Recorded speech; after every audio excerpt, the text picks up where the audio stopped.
Henry S. Givray. Henry's the president and CEO of Smith Buckland, the world's largest association management professional services company, which provides services to more than 420 organizations. Since he took the helm of that organization, he shattered every success metric in the 62-year existence of the firm. He also served as president and CEO of a .com startup, CourtLink, an online service for accessing, managing, and filing court documents. In December 2001, he led the successful sale of CourtLink to LexisNexis. Now, those are excellent credentials, but they don't mean you're a 10th degree black belt in leadership. Here are some other credentials that, that certify that. Mr. Givray does not just read about leadership. He doesn't just write articles and books about leadership, and in fact, there are some of his articles right here beside the door if you're interested at the end. He was featured in a book by others about leadership. It was profiled as exceptional in a book called Apples Are Square, which is the result of a 5-year study that started with hundreds of leaders and picked the 25 most extraordinary models for the 21st century leader. Henry's also a 10th degree black belt in leadership for stories like these. When he was offered a $1 million bonus for performance, he turned it down, saying that it was better that that money would go to the shareholder. Maybe he'll talk about that. He counts as the proudest moment of his career when he led the transfer of his company's ownership from its financial investors to its employees, thus fulfilling the vision and dream to make Smith Buckland 100% employee-owned, where any employee can own part of the firm. Now, here's some interesting other stuff as well. He was the leader of a rock and roll band called the Rising Tide when he was in college in the 70s. He also served as president of the Interfraternity Council. Now, try doing both of those at the same time, especially in the early 70s, right? That's leadership. He attended Cornell University, where he received both Bachelor of Science and Master of Engineering degrees. He has an MBA from the University of Chicago, and please welcome me, or join me in welcoming a 10th degree black belt in leadership, Henry Givray. Thank you.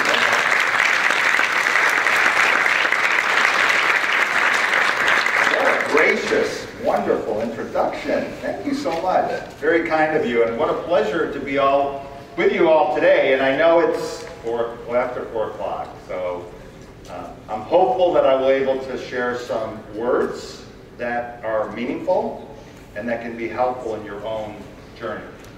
So let me start with, if you look at the title of my presentation, you may conclude that I have a lot of passion around the topic of leadership.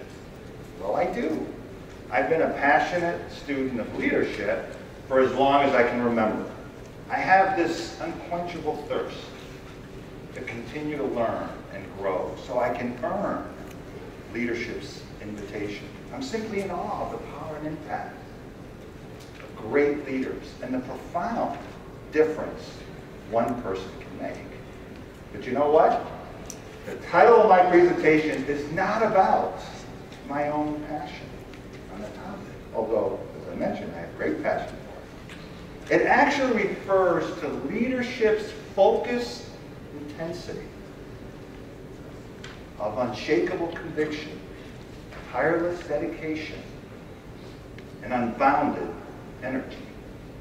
Now, examples abound throughout history of men and women whose words and courage, and actions, and perseverance indelibly shaped the lives of people, the outcome of events, and even the course of nations. Okay, I admit, as business people, as entrepreneurs, as professionals, our pursuits are a bit humbler in scope. Nevertheless, anyone who's in a position of authority or power, anyone who has an interest in creating new products and services, anyone who works within an organization with other people who also happens to be an effective leader, will have a meaningful and long-lasting impact on the lives of people and on the success and vitality of the organizations he or she serves. Now, it's true that the current economic crisis that many of you are going to be facing when you get into the job market stubbornly persists, and it's the worst in more than 70, 80 years. And over the last few years, pundits and so-called experts bombard us with their opinions and advice on how to deal with the economic downturn. Now, I'll admit there are some useful research and sound perspectives and creative ideas that we should look at and consider. I don't know about you. For me, the stuff that's coming at us, it's about to make my head explode. Here's the point. In the end, there's no instruction manual that guarantees success for any organization managing through difficult, uncertain times. Or for that matter, for seizing on opportunities during good times. But there is one certainty.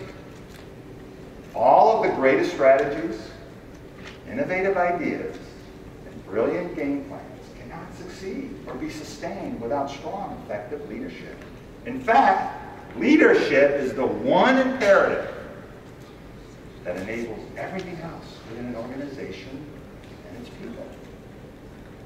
So when all the noise dissipates, when all of the ideas du jour come and go, we're left with one indisputable truth, and that's that leadership is the uniquely consistent and defining force behind great, enduring organization.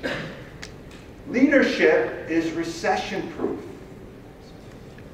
Leadership is eternal and without qualification. And the principles of leadership are timeless, and perhaps never more timely than today.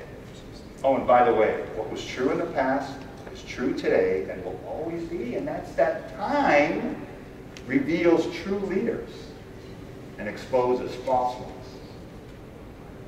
Now, it is true, right, that leadership is one of those phenomena that's incredibly well studied and researched and probably least understood.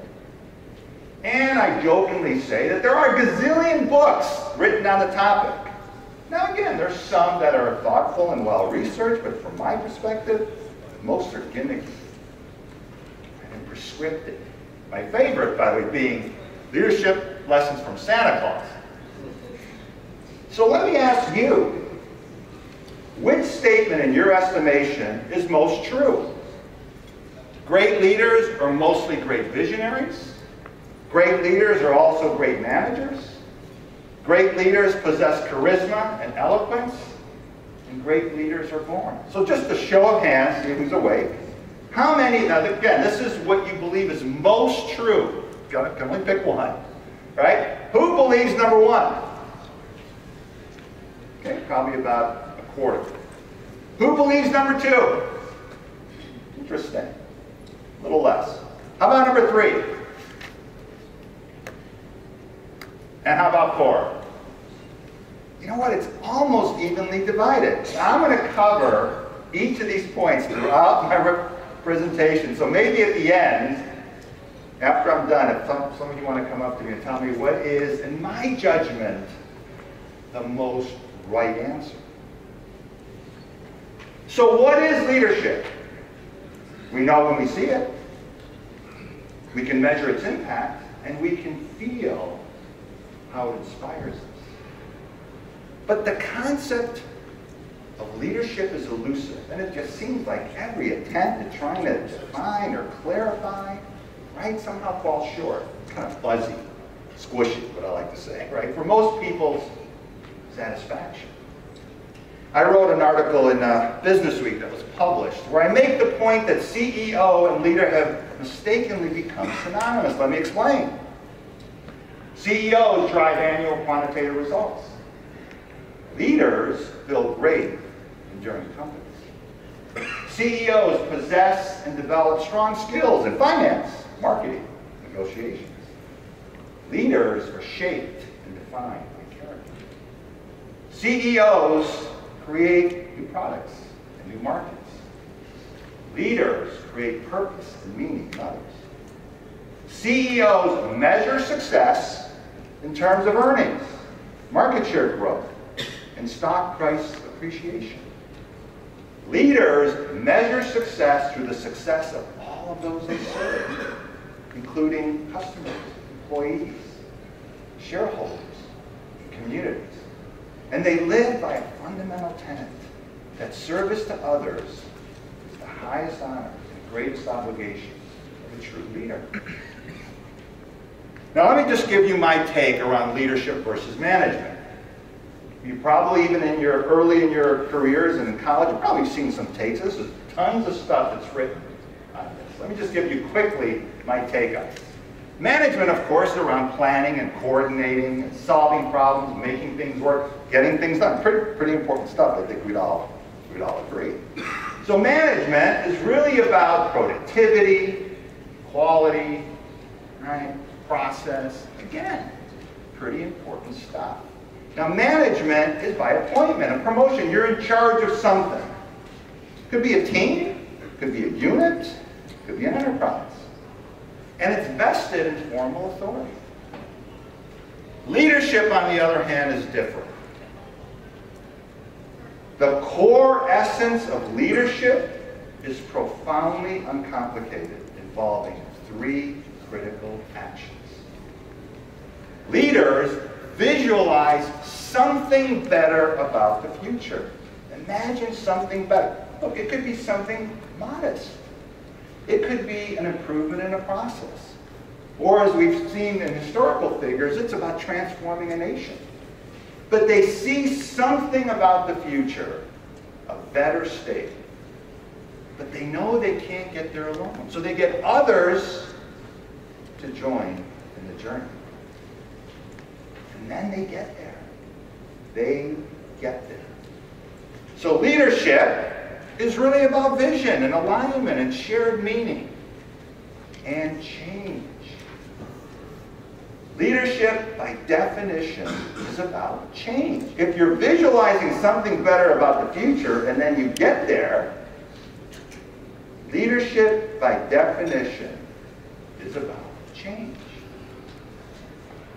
Guess what? Great leaders are also great managers. We've all heard people say, well, I'm not a manager, I'm a leader because I'm a visionary. No, you're a visionary. You only do one of the 3. If leadership is getting there, how do you do that without having strong management competencies? People management, project management, financial management. Great leaders are also great managers. Here's the thing about leadership. It's not about the corner office. It's not about the title. It's not about how big your position is. In fact, leadership is invited and can only be given willingly by others based on who you are and what you do. And leadership is revealed by what you inspire and what you enable. I will never refer to myself as a leader. You'll never hear me talk about me as a leader. It's not for me to judge. It's not for me to judge whether I'm a leader. CEO, hopefully good CEO. But am I a leader CEO? It's not for me to judge. That will be determined and revealed through lots of things. This is what I would suggest a unique aspect of, from my perspective, with true leadership. We've trivialized the concept of leadership. Think about it. We use the word leader to designate someone in a position of power and authority, and then we use a word before the word leader to designate their industry or profession, right? Business leader, world leader, political leader, religious leader, on and on. Community leader, volunteer leader. No, it drives me nuts. Leader should be the modifier if, in fact, you've earned leadership's invitation. Leader CEO, leader executive, leader politician, if, in fact, you've earned it. Now, remember a second ago I said that the core essence of leadership was profoundly uncomplicated? Here's the rub. There are no simple formulas.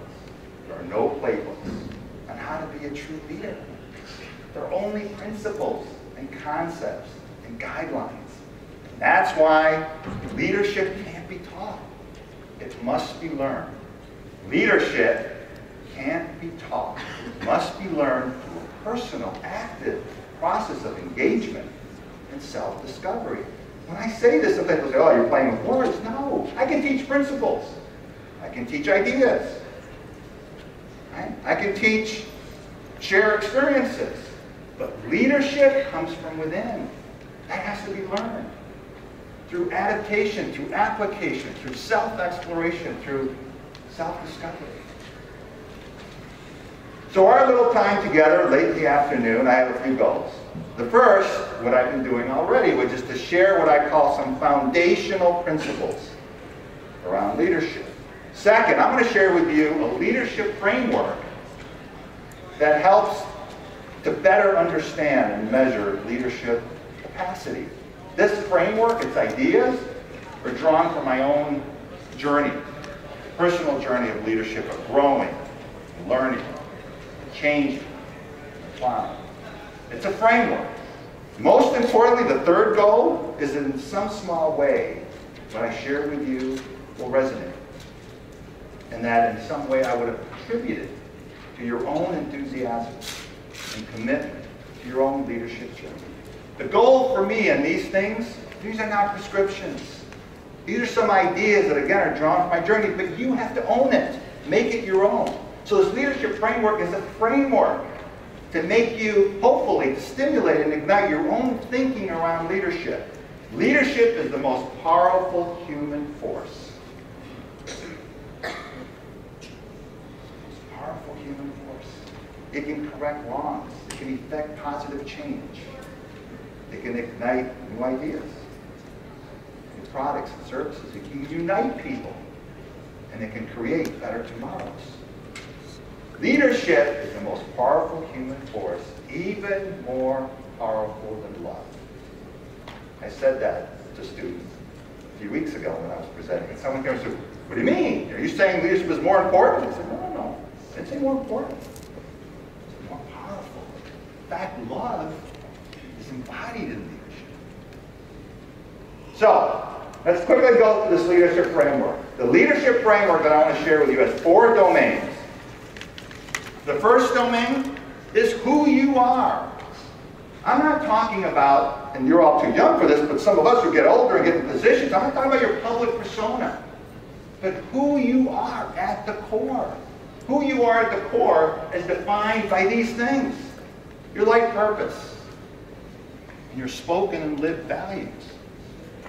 Abraham Lincoln was once asked how long it took him to write the Gettysburg Address. His response? All my life. People need to know who you are and what you stand for before they truly agree to be led by you. If your actions and behaviors, choices and decisions don't consistently and deeply and genuinely connect your life story, people will know, and you will never earn leadership's invitation. 2 years ago, I finally was able to take all my ideas and thoughts and tapped into someone I know well who has really expertise around instructional design, and we launched a very unique 12-month program, leadership learning program. And one of the exercises that I take the students, and they're invited to apply into the program from our company, by the way, through all levels. But one of the first exercises is this. Write it down. It is the hardest exercise throughout the whole 12 months. So in your early careers, you're all very young,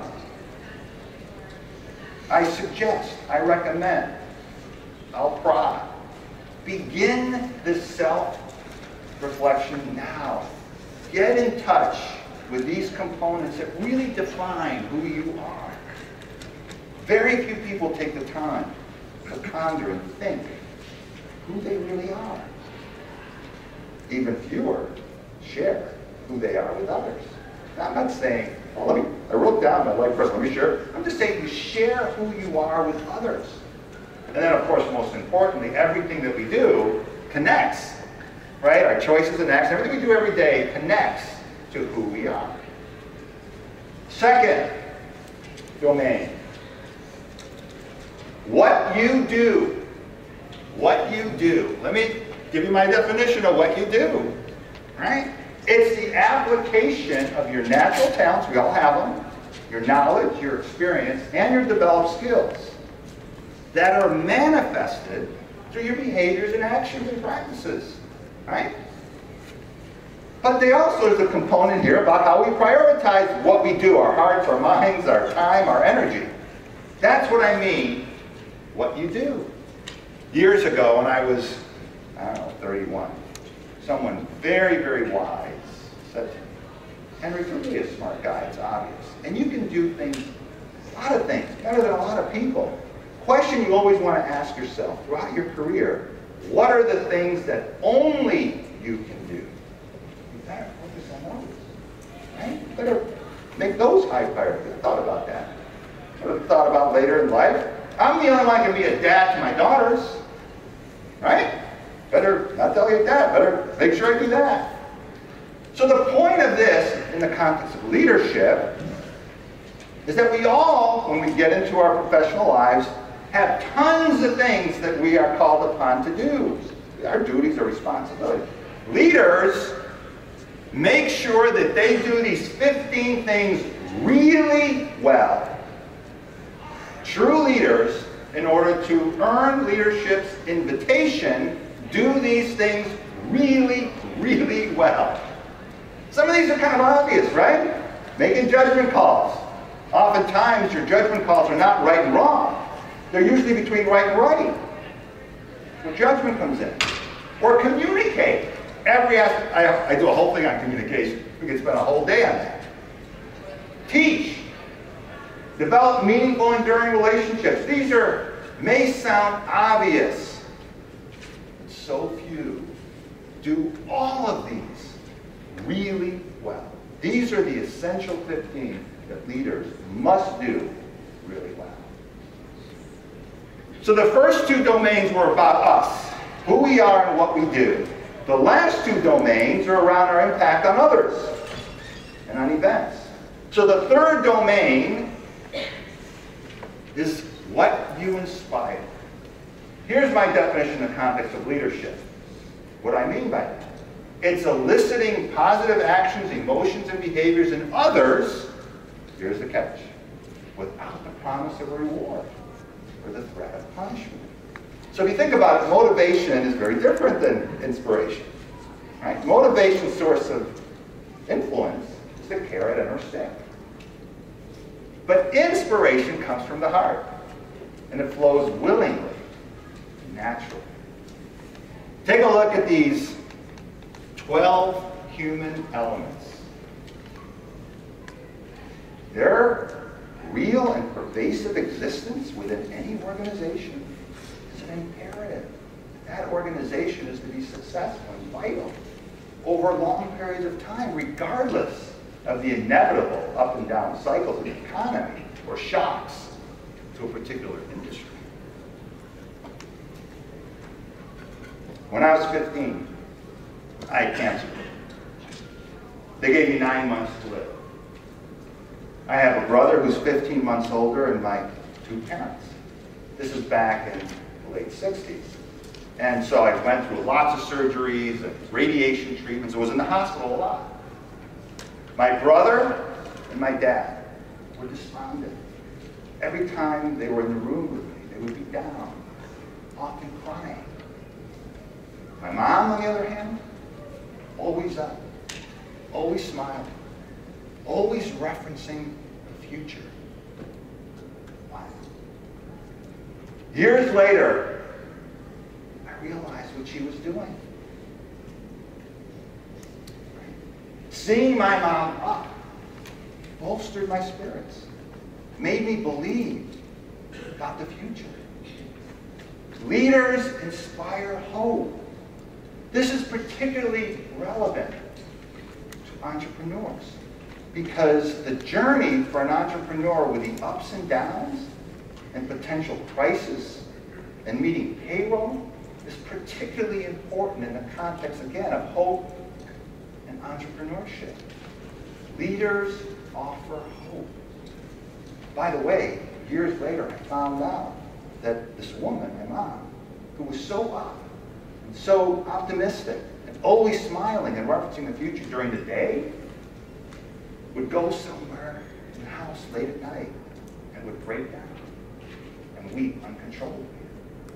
There is no doubt in my mind that she had a profound impact on my recovery. By the way, as a quick aside, just to show you how, in my judgment, how insanity that we get caught in some buzzwords and this and that, and how we sort of, in many ways, diminish the true meaning of leadership. Harvard Business, I hope no one's here from Harvard, but Harvard Business Review does a study every year, breakthrough ideas, top 10 breakthrough ideas. 2007, I wrote this article, by the way, in 2003, but 2007, number 7 breakthrough idea, leaders offer hope. It's like, are you kidding me? Breakthrough idea? So, how do leaders inspire? How do leaders inspire? Eloquence and charisma only get you initial interest and short-term fascination. The way leaders inspire, they embody what I believe are certain hallmark attributes. Right? So they're obvious things, and I'm going to have a homework assignment for you. My article, there's an article that I've written where I describe the 12 distinguishing qualities of great leaders. So that's your homework assignment. Right? But some of these are obvious, aren't they? They're obvious to understand. This is what it takes to inspire any of those human elements that we talked about. Speak clearly, openly, and truthfully. I mean, really? Is that like brain science? Staying up, even in the face of incredible challenge and hardship, and enduring stress, and being resilient. Of course, being true to who you are. You can't inspire if you're not that. Moving on, the last domain is what you enable. Now again, let me give you my definition in the context of leadership of what enable means. It's to produce tangible outcomes through others. To produce tangible outcomes through others. So leaders, in order to ensure the organizations they serve remain vital, value creating, and sustainable, ensure that they enable the following outcomes. Right? Again, there's no rocket science here. These are the essential outcomes. By the way, number 1 is produce desired annual results. You got to enable those things, whatever those are. So think about it for a moment. Whereas inspiration is governed by the heart, feelings, followed by the brain, thinking, enabling is governed by the brain, thinking, followed by hands and feet, doing. So how do leaders enable? By the way, there's 2 handouts on both the inspiration piece and the enabling piece, so don't need to take a lot of notes. So leaders, to ensure that they're enabling these outcomes, they master certain practices, certain what I call fundamentals. 10 fundamentals of enabling. Again, not rocket science. If you look at any outcome and how it was achieved and you go back and study it, you will find a number of these key components to it. Right? So think of it this way. Leaders not only visualize something better about the future, right? They don't just visualize and communicate it, they create the conditions to achieve it. So in this way, leadership is as much about providing the means, right, as it is pointing the way. That's why when someone says, I'm a leader because I'm a visionary, no. You're a visionary, good stuff. But true leaders, all 3 get there, right? Get there.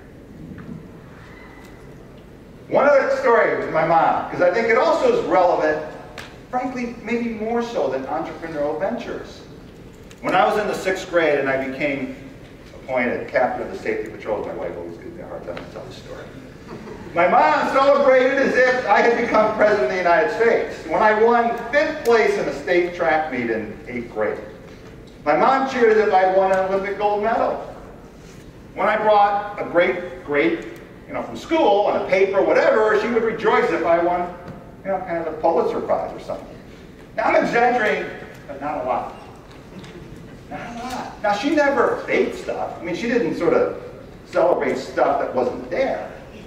But she knew instinctively. By the way, my mom, who just recently passed away a year ago, was a concert pianist.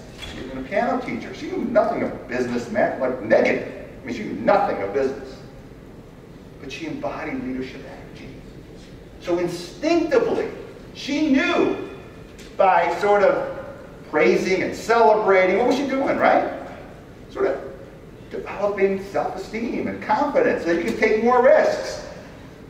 Right? And do more and achieve bigger things. Again, that's pretty relevant if you think about startups and how crucial that is.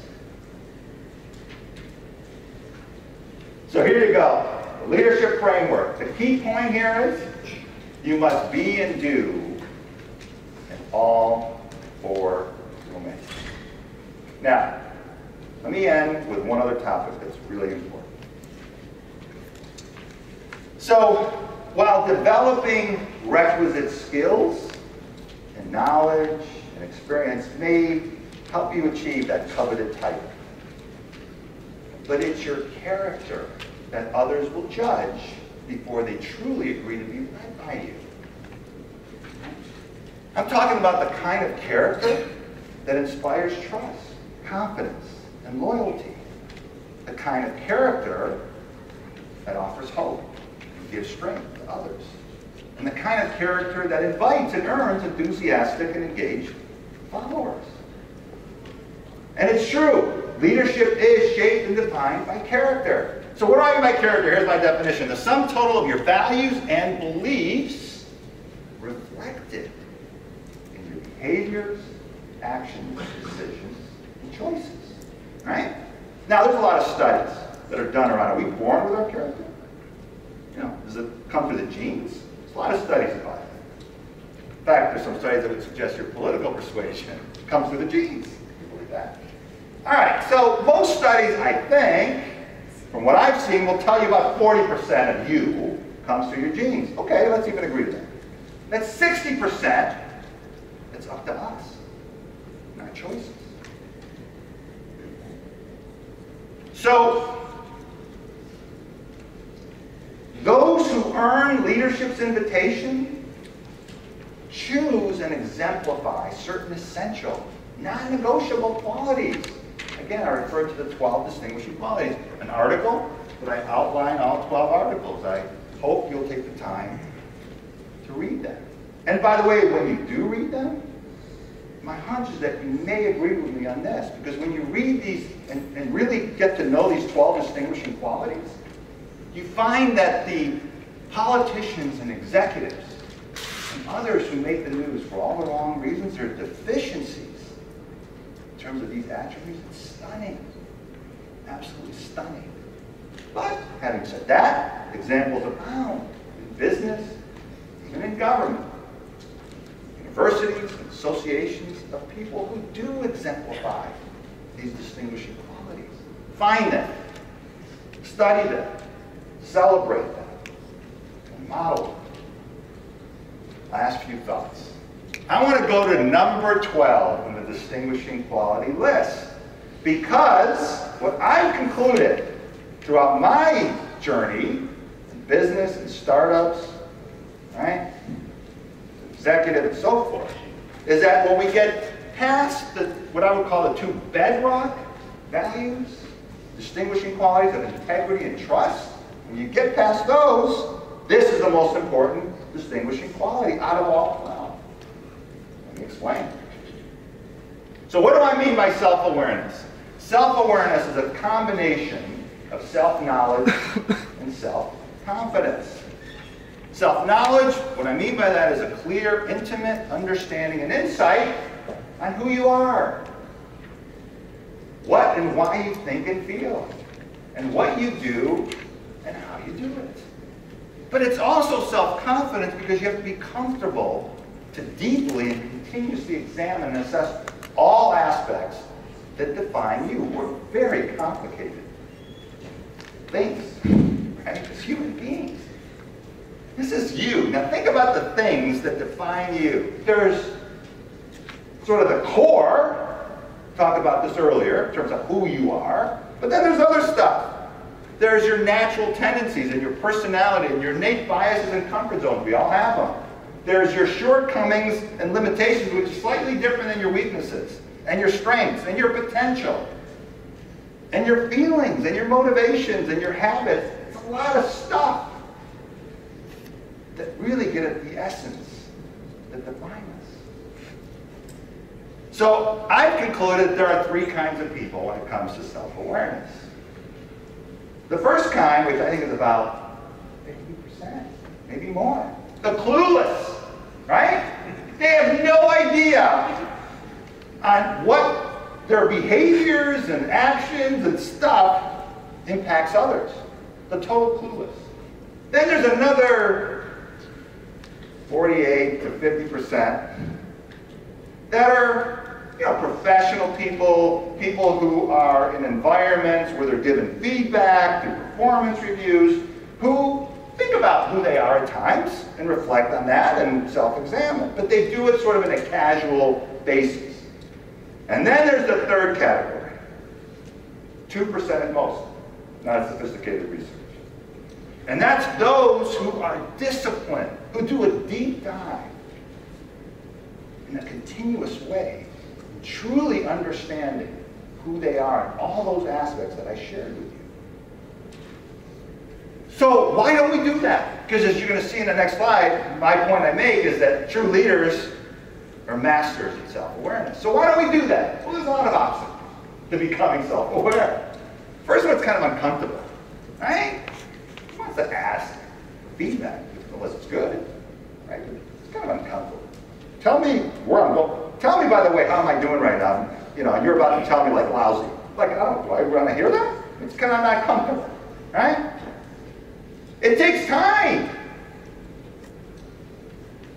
A lot of effort and energy. It's not natural. We all have protective instincts. It goes back to when we were cavemen and cavewomen, right? We protect ourselves. So it's hard to look in the mirror. It's just not natural. Oh, by the way, you're not going to get any tips for it. Right? And you see with your boss, you're sitting down in a performance review, you're going to get a bigger bonus this year because you're more self-aware. No, right? So you don't get any chits for it. And frankly, it's easier not to. Right? It's easier not to. But here's the point. True leaders are masters at being self-aware. They're truly masters at being self-aware. So 5 things, you guys. 5 things to mastering at being self-aware. The first is, kind of obvious, continuously study, deeply probe, and challenge, and reflect on your life story, how you got to be you. One of the exercises during our leadership forum that I mentioned in our program, the thing that they have to do before orientation is to write what's called an essay bio. And an essay bio is not a resume, it's a chronological narrative of your life story.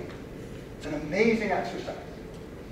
Just begin the process of getting in touch with it. We all have them. And there's some tools for this. For example, there's some of us who are really comfortable with conflict, and there's some that aren't. Or there's some that like structure, some don't. My guess is most of you in here thrive on ambiguity.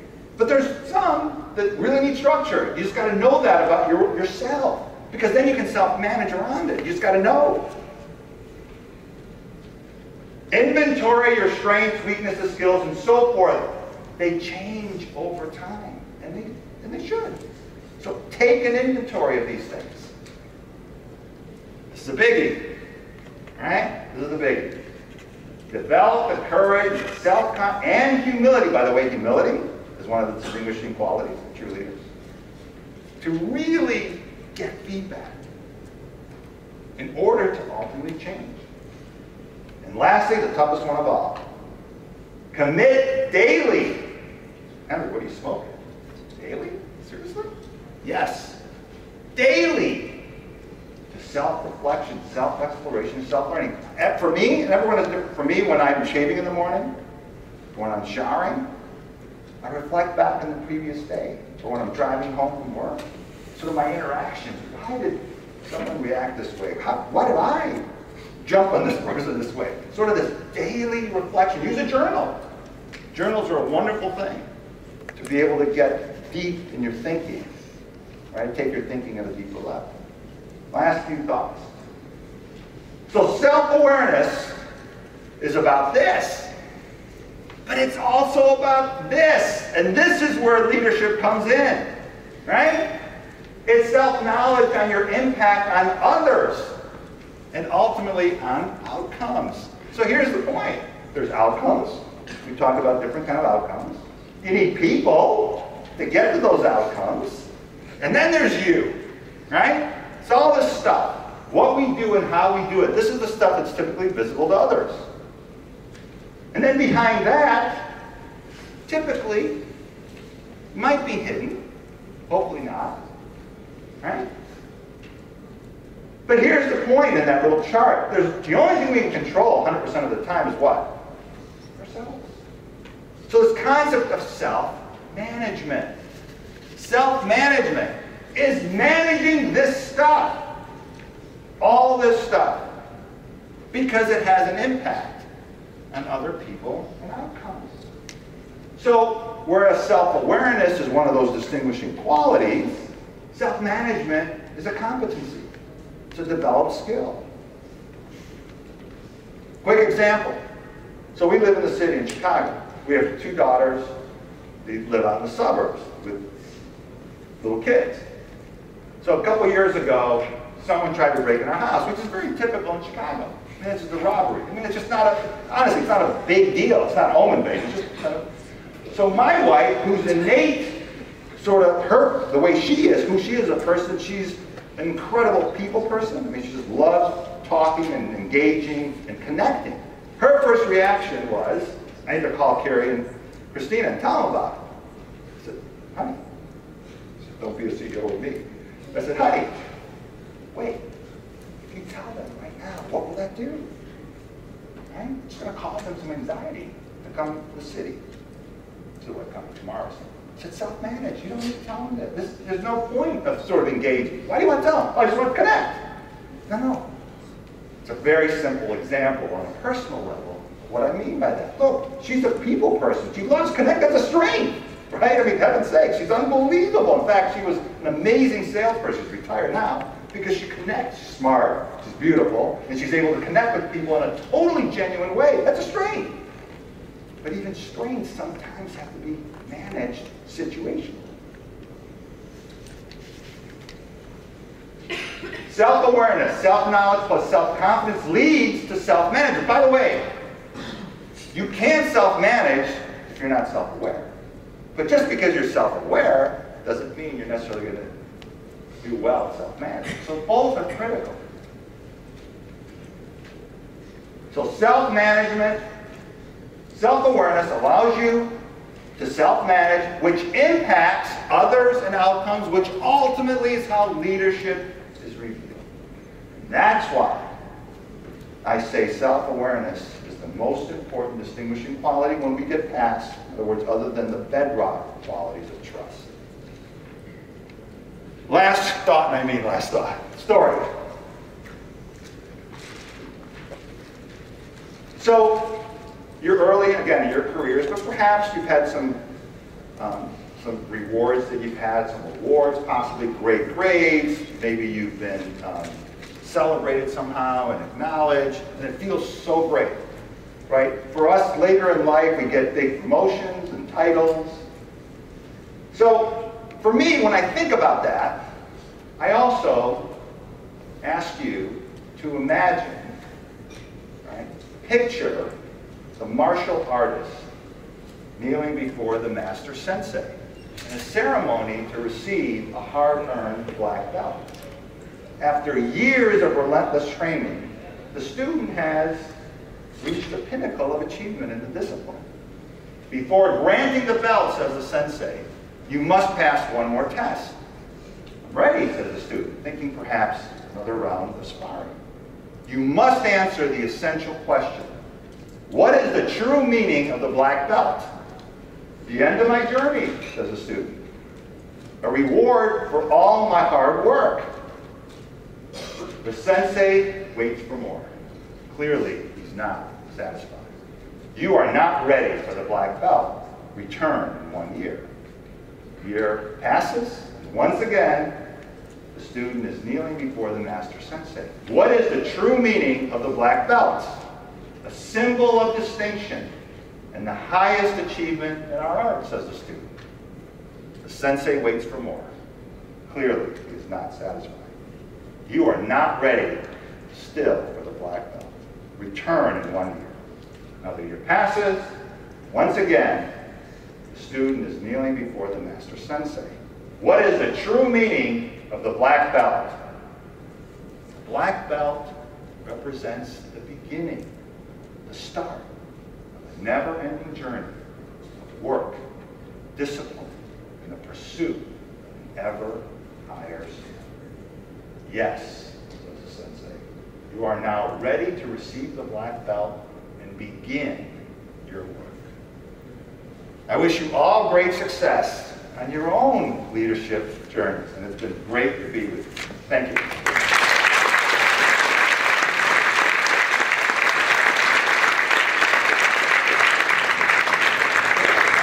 I know it's late.